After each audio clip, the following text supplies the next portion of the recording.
প্রতিকৃতি আঁকার নির্দিষ্ট কোনো সূত্র নেই।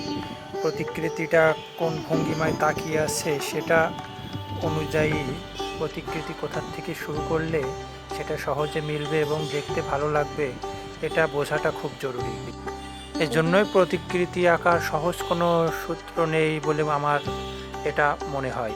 ভালো প্রতিকৃতি করতে হলে বারবার এটা প্র্যাকটিস করতে হবে, তাহলে যেভাবেই থাকুক না কেন প্রতিকৃতি আঁকাটা সহজ হবে এবং দ্রুতই আঁকা সম্ভব হবে। তবে জ্যামিতিক ধারণা ভালো থাকলে প্রতিকৃতি দ্রুত মিলে যায়, কারণ প্রতিকৃতির প্রত্যেকটা পার্টসের সাথে একটা নির্দিষ্ট মাপ থাকে। এই মাপটা পুরোপুরি জ্যামিতিক ধারণার উপর নির্ভর করে। এই জন্য জ্যামিতিক জ্ঞান থাকাটা প্রতিকৃতি আঁকার ক্ষেত্রে অত্যন্ত জরুরি।